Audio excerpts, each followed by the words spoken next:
Bismillahirrahmanirrahim. Assalamualaikum warahmatullahi wabarakatuh. Perkenalkan, nama saya Nabila Nurul Azizah dari jurusan Kesehatan Gigi Prodi Sarjana Terapan Terapi Gigi. Pada hari ini, saya akan menjelaskan topik mata kuliah Pendidikan Agama Islam yang berjudul Memahami dan Mengamalkan Ilmu Pengetahuan, Teknologi, dan Sains, serta menjelaskan implementasinya dalam kehidupan sehari-hari. Di zaman modern ini, ilmu pengetahuan sangat dibutuhkan untuk kemajuan suatu bangsa, serta ilmu tersebut akan berpengaruh terhadap taraf ekonomi, sosial, dan intelektual seseorang. Dari tahun ke tahun, iptek sudah berkembang dengan pesat. Bahkan, masyarakat menganggapnya bahwa iptek merupakan suatu kebutuhan primer. Islam sangat memperhatikan pentingnya ilmu pengetahuan, teknologi, dan sains di dalam kehidupan bagi umat manusia. Lantas, bagaimana konsep iptek menurut Islam? Nah, untuk mengetahui jawaban dari pertanyaan tersebut, marilah kita perhatikan dengan baik dan seksama penjelasan dari sini. Pengetahuan adalah segala sesuatu yang diketahui manusia melalui tangkapan panca indera, ilustrasi, dan firasat. Sedangkan ilmu merupakan pengetahuan yang telah diklasifikasi, diorganisasi, dan disistematisasi, serta interpretasikan sehingga menghasilkan kebenaran objektif yang telah diuji kebenarannya dan dapat diuji ulang secara ilmiah. Peran Islam dalam perkembangan iptek adalah bahwa syariat Islam harus dijadikan standar pemanfaatan iptek. Ketentuan halal haram atau hukum-hukum syariat Islam wajib dijadikan tolak ukur dalam pemanfaatan iptek bagaimanapun bentuknya. Iptek yang boleh dimanfaatkan adalah yang telah dihalalkan oleh syariat Islam, sedangkan yang tidak boleh dimanfaatkan adalah yang telah diharamkan. Ilmu pengetahuan dalam agama Islam sangat penting. Sebagai agama penyempurna dan paripurna, sangat mendorong dan mementingkan umatnya untuk mempelajari, mengamati, memahami, dan merenungkan segala kejadian di alam semesta.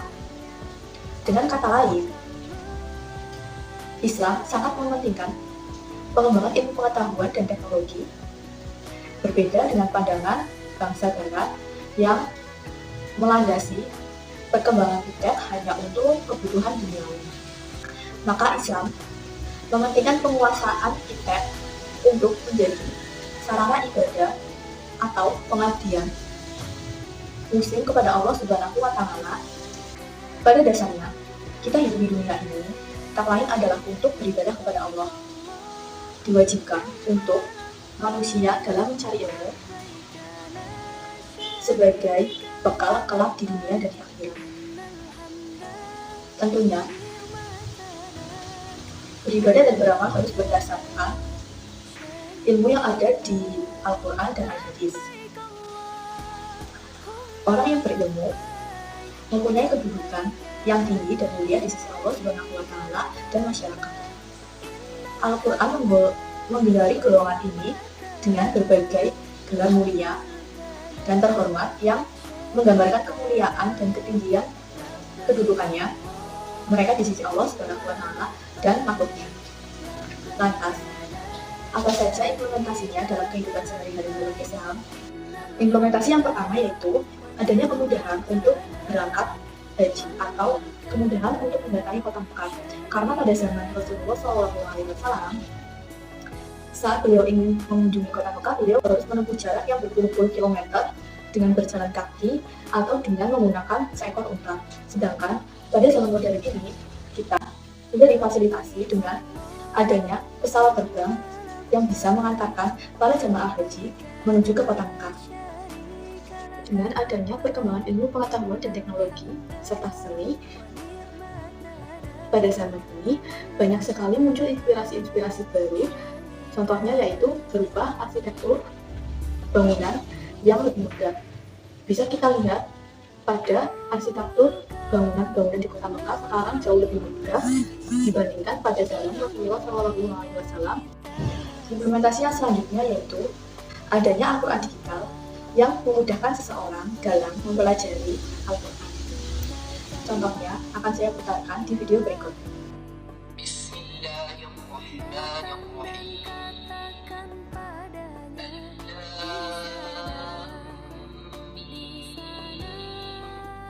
Implementasi yang ketiga yaitu apabila kita ingin mengaji, tetapi kita tidak membawa Al-Quran atau kita sedang berada di luar rumah, kita bisa mengakses aplikasi untuk mengaji. Contohnya yaitu aplikasi Al-Quran yang ada di Play Store atau sejenisnya. Berikut akan saya contohkan cara mengaji di aplikasi. Namun, untuk mengaji di aplikasi kita tidak perlu berwudu karena apa yang kita pegang itu bukanlah kitab Al-Quran, melainkan hanyalah sebuah gadget. Di sini saya akan mempraktikkan cara mengaji di dalam gadget menggunakan aplikasi. Yang pertama tentunya kalian harus memiliki aplikasi Al-Quran ya. Bisa di-download melalui Play Store. Ketik saja Al-Quran. Di sini saya menggunakan aplikasi Al-Quran Indonesia dan saya sudah mendownloadnya, tinggal dibuka saja. Di sini kalian bisa membuka setiap opsi yang ada di sini sesuai dengan kebutuhan kalian ya. Karena di sini saya mentutorkan cara baca Al-Quran, maka saya akan mengklik baca Al-Quran. Selanjutnya di sini sudah tersedia banyak surat. Kalian tinggal memilih yang ingin kalian baca ya. Misal saya pilih Al-Baqarah. Selanjutnya tinggal kalian mengaji saja. Kurang lebih seperti itu ya. Implementasi berikutnya yaitu jika kita ingin mendengarkan dakwah suatu ulama atau ustadz, kita tidak perlu untuk hadir langsung ke suatu tempat pengajian tersebut, melainkan kita bisa menyaksikannya melalui televisi atau YouTube atau radio ataupun media sosial yang lainnya. Seperti sekarang ini saya sedang menyaksikan live dakwah di YouTube.